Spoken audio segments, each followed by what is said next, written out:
I did it. I've gotten pretty fucking good at using this camera. I was right. I'm fucking right. I'm a fucking psychic. I said it's going to come up a bit warmer by the time I get back to the river. I was right, and I was right, and I was right, and I was right, right. There are things I'm right about. I can be correct about things. 2 plus 2 is 4. Amazing. Imagine if you were in a world of complete idiots who didn't know anything about math, and you're like, their Einstein is like, show us more, Mr. Einstein. Well, if you have two things, and I use this symbol, it's an operator. It's called a plus sign. And then I write down this other number. It's also a 2. And I put another operator called equals. Because what I'm going to write after this is the same as this added to this. And put together, they are more than what they were all by themselves. And that is represented by the number, ready for it, 4. My God. 2 plus 2 equals 4. Do you understand? No, Mr. Einstein. Well, I hit my head on the bath one night and I came up with this. I think if we get 2 of you and 2 of you, and we put this rope around all of you, we could probably hang 4 people from this tree. Oh, I get it. Ready? Everyone do it now. Hang 4 people. Get 2, and then get another 2. Put a rope around them, tie it around a tree, and then get them to hang there. Right? Yes, they're screaming and gargling and terrified, but the equation has proven quite sound.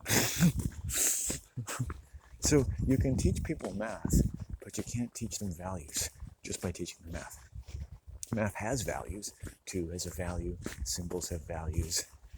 Mathematical logic has value. You might say going to school and learning math has value. But there are no values in math. There's no value in it. No value at all. Right?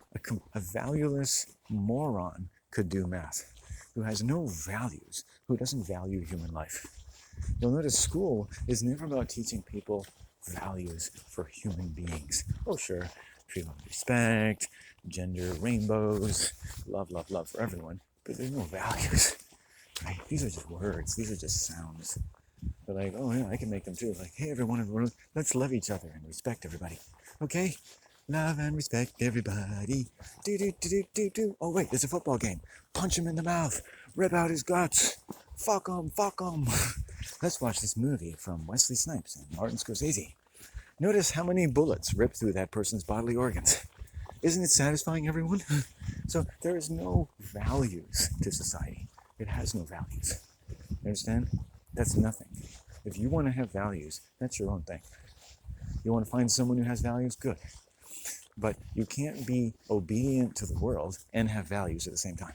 To have values, you have to forget your education, forget your religion, forget everything you think you are or have to be socially to other fucking people to make the world go around, and make money, and get someone to have sex with you.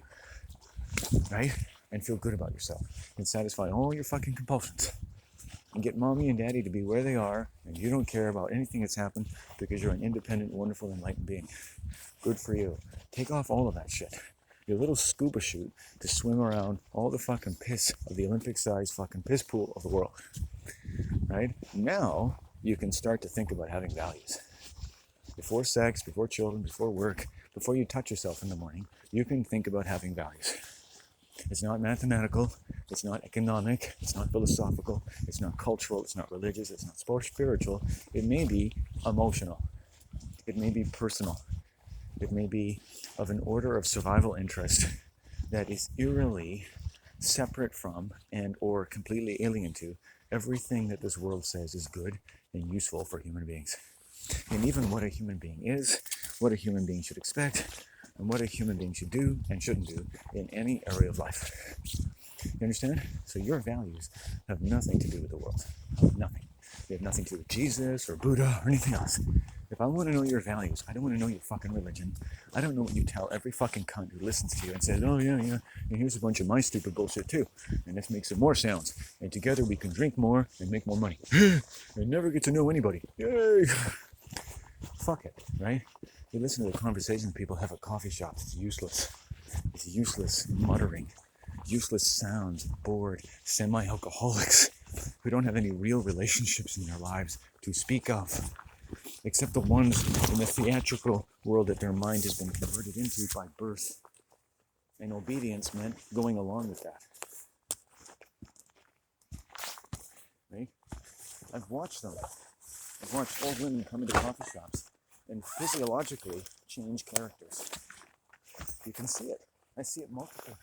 Retired people, middle-aged women, change characters around me, going into an excited state of portrayal. And this is what they do. And everything that they say is to get more of your attention. But since they're not real, nor are you. And nothing about what you're doing is real. Right? And they believe in their pathological religion that that's what life is about. And you don't, whether you like it or not, you're cast into a role. Right? Either you play along or you become a receptacle or a scapegoat. Right? There's no option to be someone who doesn't want to go along with that. Yeah? That would mean there's something not okay with you, when in fact something is seriously wrong with them. And so compliance is daily compelled by everyone around you. Anyone you talk to wants you to be compliant to them. Everyone I talk to has needs for me to be submissive to them and to be compliant to their world. White culture is very aggressive, it's very territorial.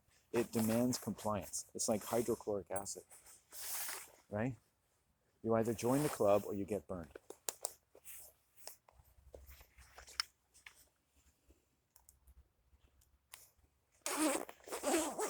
And you might say, well, you're setting yourself up for failure thinking that way. But ask yourself this, why do I think that way? Do you think I just grabbed it out of the blue? Like fucking calculus? Like, hey, this just came out of nowhere. What do you know? Was it born in a vacuum? Or was my shoulder dislocated 20 times? Which one do you think is the truth?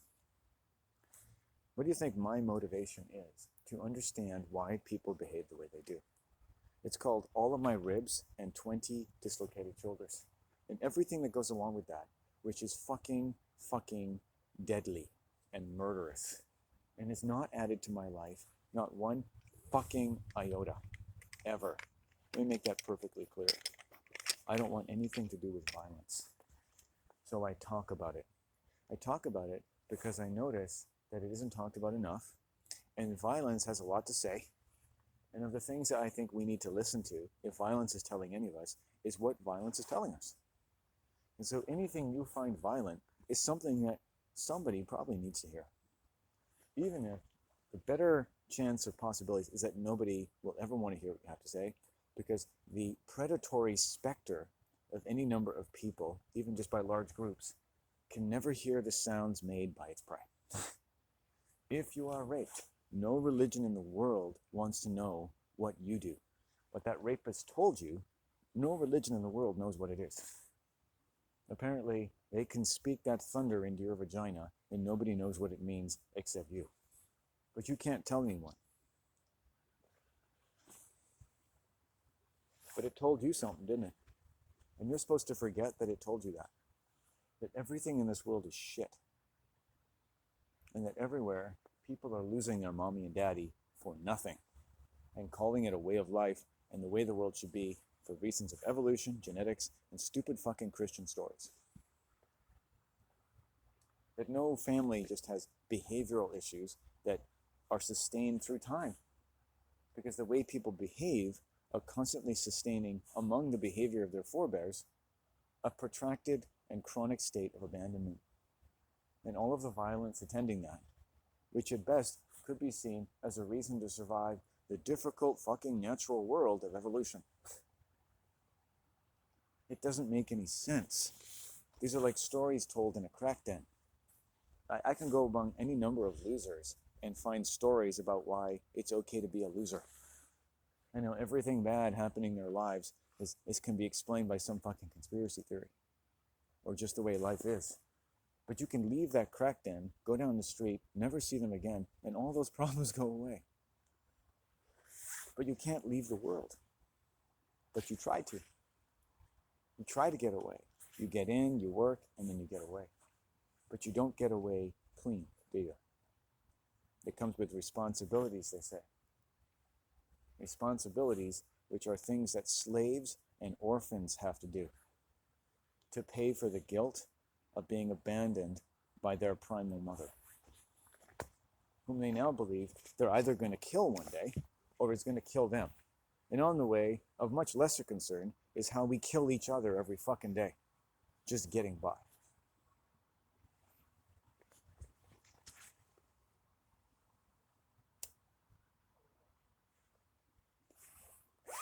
You don't find global warming negative, but you find me negative. Global warming is positive because it's the truth. And together we can do something about it. What I'm talking about doesn't sound true, and there's nothing we can do about it if it is. So it's negative. It's negative because it's so bad. And no one's telling us what the solution is, and no one's acting like that's a problem, so it's probably not true. Because we've learned to believe that the only things we're talking about are the things that people talk about. They're not the things that people don't talk about. Because if something was that bad, people would talk about it. Doctors would talk about it. Scientists would talk about it.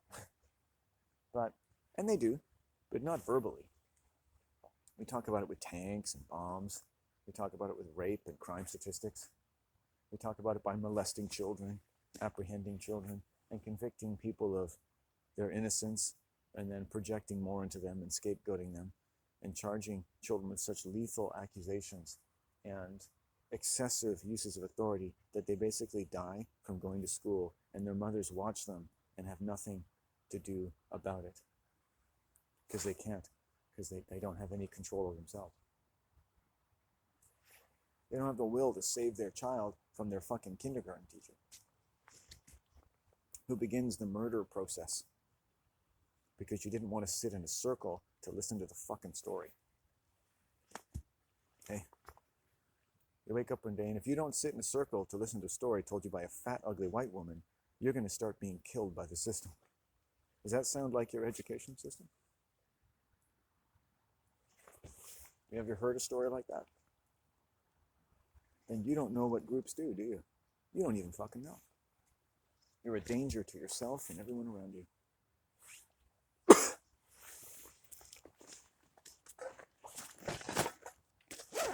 Like any of us could be. Quite reliably.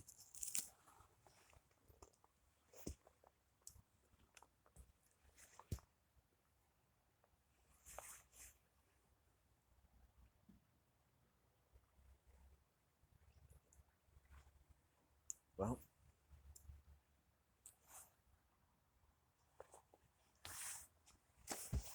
let's go. It's gonna have a little more water, I think.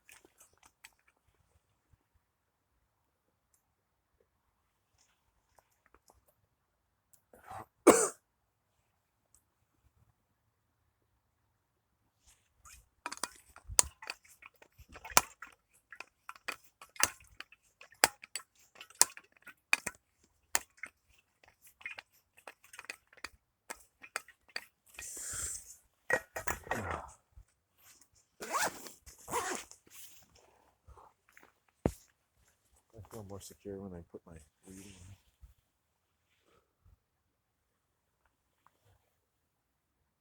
The trees are smiling.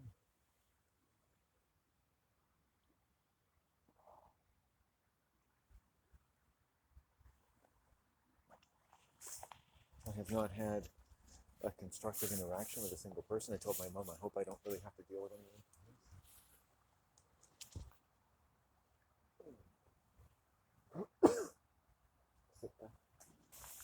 There's a Sitka right across from me. Nice.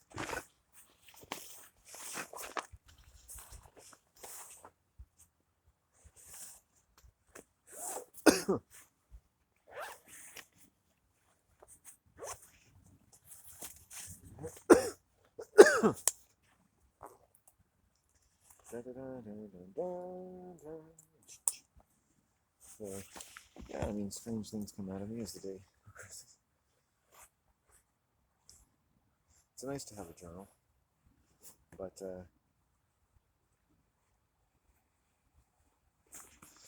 I do need to generate money. Okay? I have to take in that need more honestly and soberly than I have in my entire life. It is time to think about that. And as I approach 50, it's really time. And many years ago, I did a timeline for myself. I don't know, I just invented these things. I invented a little graph so I could show myself what my life was going to be like. And I'm not telling you to do this because I'm not sure. I don't want to tell you exactly how I did it because you should make up your own. That way, you're not going to do something just because I said and think that it's real no matter what happens. It's got to be real to you, And then at that point, I do also have to see if it's true. But I've felt, and one day I did a timeline for myself that in my 50s that would be the time to make money and have a family if I wanted to. I'd have to wait till my 50s though. And I don't want to tell you how I did that because again, it's simple and interesting. But just how you might think of asking yourself a question and seeing how you might give yourself evidence of what your life looked like over time. And best use of my time I ever had because I think I'm turning 49 this year, and I have to think about making money. People think I'm crazy, but like you base your whole life on some little oracle you did with yourself about when you might have to start working for a living, and it happened to be in your 50s. It's like, dude, like that's fucked up. Or if you're really stoned, you're like, dude, I want to do that right now. I want to spin this roulette wheel, and it's how many days until I have to think about this again. What, getting a job? No, just like spinning things because I think it might like hurt my brain or something.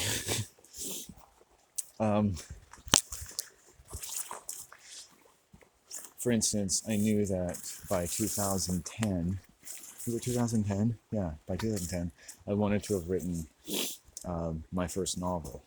Now, what's strange is that I had already written a novel. I'd actually written 2 novels already, but I still didn't think of it as writing a book. I don't know why. And to this day, it's like I was giving myself a message through time. I can only imagine like some sort of subconscious trauma because I never told anyone I'd written any books, even though I already had, because nobody cared. And it didn't really count as something that I even felt safe telling someone. So I would just say like, I hope I can write a book one day. I didn't really know what that meant, even though I'd written a couple of them. But I would write some books, or the books that I guess I would be able to say that I wrote by 2010. And by 2010, I had rewritten actually the same book 3 times. And I think I got it right the 3rd time. And that was the book I wanted to write. Now, and over the years, but when I started going online and writing a blog, which was to write positive thoughts about my life, right?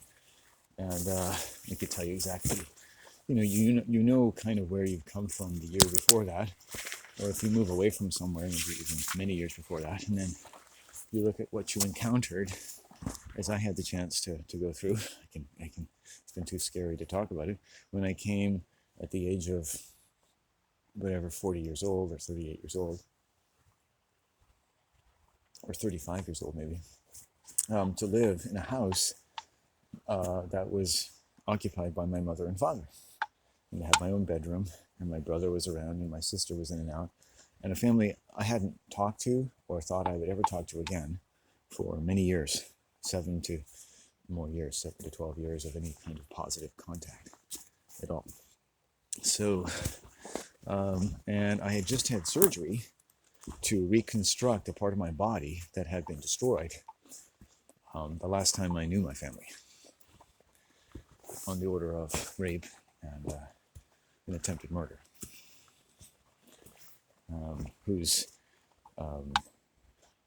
conditions, you would say, like what caused that or what led to that, and what was one of the most difficult parts about that, and does that continue to this day, which is, yes, the elimination of my voice and my own safety, which to say, in a sense, is the beginning and end of what these people would call my mental illness, to have a voice of my own, in a way that became all I had left, and all I started with, and something that if I could say I was guilty of anything, I was using too much, and trying to people had never taught me how to have boundaries at all. And so, you start learning, and your brother's taking things out of your room, your dad's engaged in extremely threatening behavior.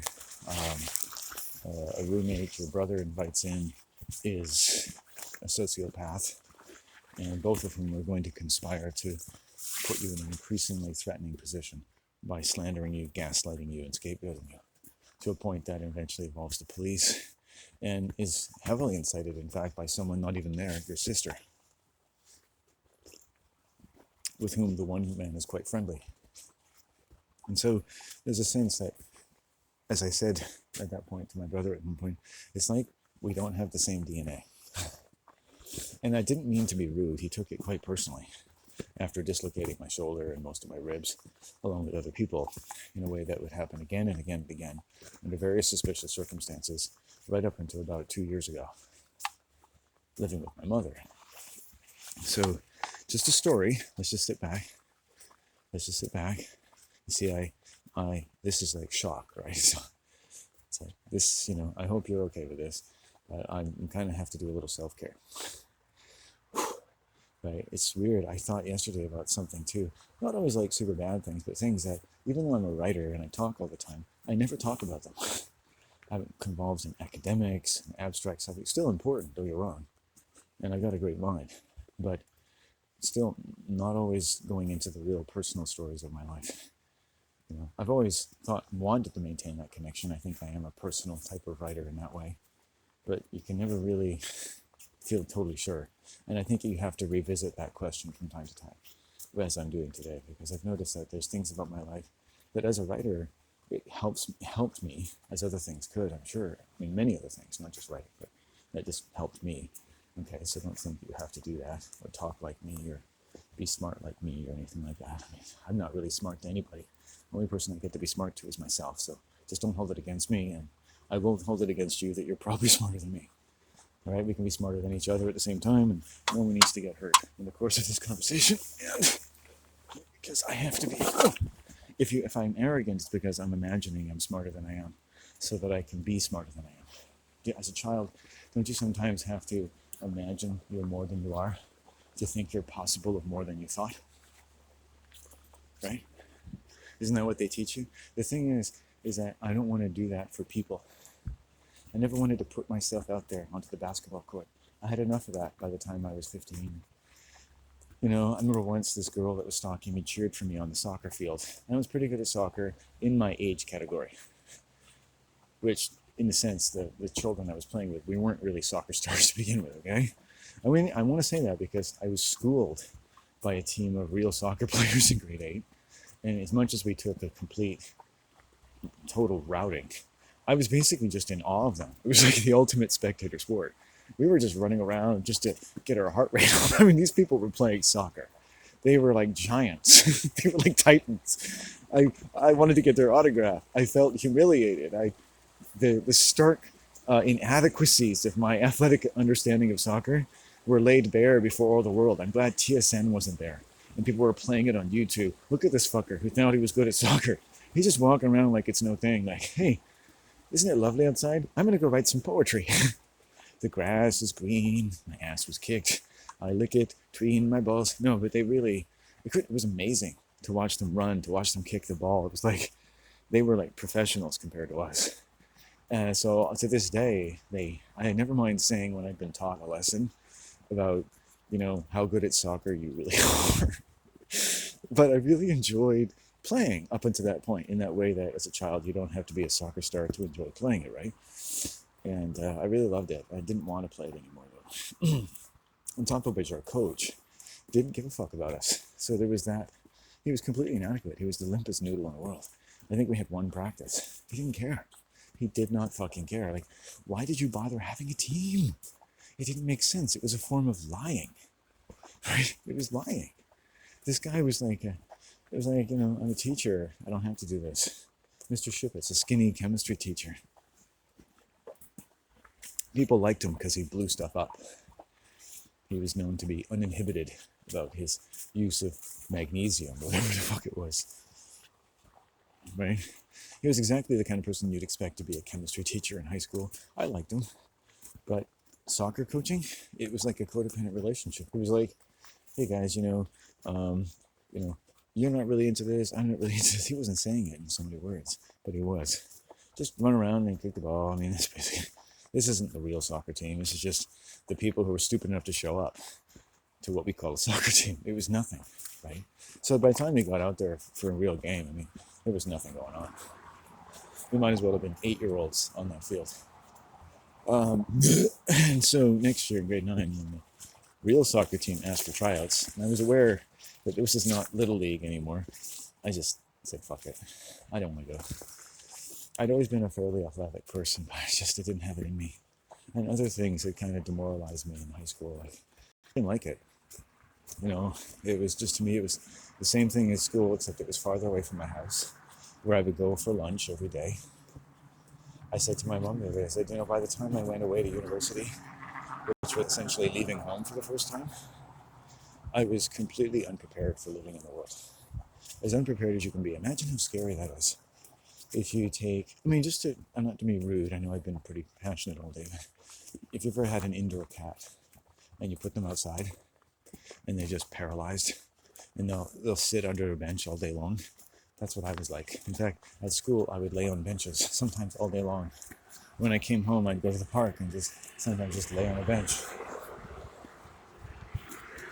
right? And write poetry. I just was completely paralyzed. As much as people grow up and they want social, occupational versatility, get out there, do things, meet people, whatnot, I was without. Not because I was a bad person, not because I had some mental disease, I like to think, but just because I had a peculiar way of dealing with life that maybe didn't get noticed.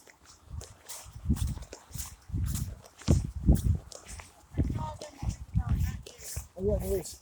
Is your dog okay? Oh, good.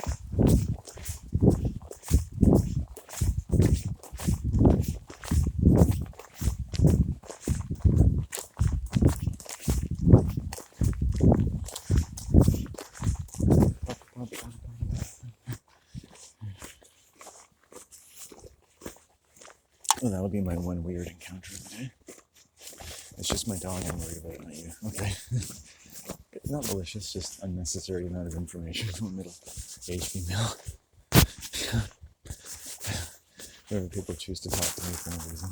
I mean, I did today too. I was talking to a dog. I said something about their dog being a great hunter or something. That was an unsolicited comment, which I don't usually do. So it's a good thing. She wasn't bad. She was just talking, communicating. Okay body language. I wasn't going to walk by her because there wasn't enough social space for me to do that. So it was okay. I did exactly what I should, and I would have done it without, and it's too bad that she felt a bit anxious. I'm not in the habit of walking by strange women all by themselves when they're parked by the river. It's a vulnerable position. She didn't know how to explain that. She didn't trouble herself to do so, respectfully, to me and to her, but she might have said, I'm vulnerable. I'm parked here. I'm in a lovely spot, but I'm vulnerable to strangers walking by. You are. I've walked here for years. I'd say I wouldn't talk to her like this, but in an imaginary sense, I would say, yeah, I've walked here for years. I understand personal space, or I respect it. I might have a bit of above average interest in it because I spend a lot of time by myself, so I assumed, I think correctly, and I read the situation correctly, which was, in all fairness, just a passive way of being as respectful as I can to you and every other person that I meet, that you probably didn't want some stranger walking by you right there at the edge of the river. It's just energetically in terms of feng shui, like, this is your space, and I'm not going to walk into it any more than I'd walk into your house right now. Right? It's invisible, but I'm going to turn away and walk it. That's what I'm going to do. That's the kind of person I am, and that's all you need to know. I hope. I'm sorry I didn't adequately convince you of that. But the thing is, if you park there at the same time, people are going to walk along. And like me, you don't know what those people are going to do. And it's unnerving. So, some people are unnerving. You're outside and you see them around. You're trying not to be to each other. You notice that my tone of voice was just went through a list of things like, is your dog okay? But she did say she's worried about her dog. And I think I understood in a heartbeat or two that she meant like she didn't want her dog to get aggressive or something. I get it. which is fine. Honest in every way, sincere. A little naive in some sense, but nice. On the side of being almost a little childish. Like really, if you're really concerned, you should put your dog on a leash. And we don't even have to have verbal interaction. It's just, that is secure also because as a woman, you might not want to have unnecessary verbal interactions with men. I'm a good man, but you open up a verbal interaction and you're saying to a strange man, as many young females probably know, I'm open to interacting. And that's all cool maybe if you want to and that makes sense to you on some level, and that's safe.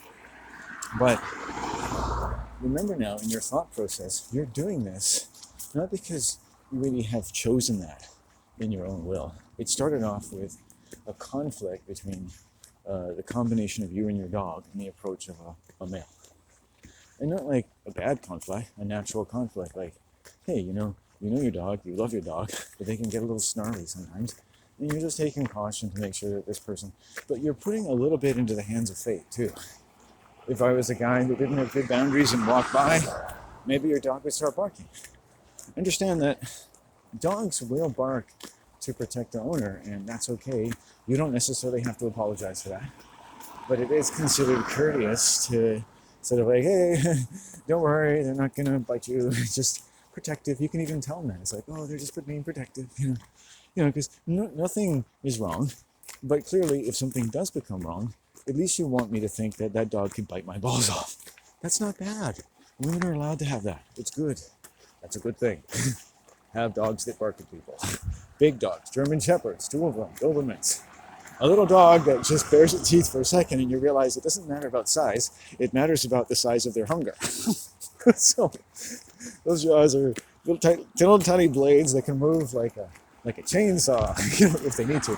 So, these are all ways that animals have of saying things that are helpful to their owners, to strange people. But no, you don't want a dog baring their teeth and things like that. I'm analyzing it, but you understand that if you really fully analyze it, you see lots of cool stuff about what she's saying and why. But also that it would be great to show her the possibility of behaving and controlling her dog in a way that she doesn't have to initiate verbal contact because a situation has just cropped up, to maintain your own personal integrity, just to have that added control in a way that, don't be codependent. It doesn't matter how I feel. You don't have to talk to me. In fact, you've got a dog to deal with. It's something to focus on. It's a really polite change of focus. Hey, come here, Fluffy. Put on your... Oh, wow. Oh, you just stay right there. And a lot of women like to just talk to their dog a little bit to just sort of bind that connection, right? What is my focus? When there's a stranger and you feel scared, what should I focus on? You don't want to focus on them. You say, okay, part of my brain is aware that if I feel anxious at all, I shouldn't just completely shut myself down. We'll stay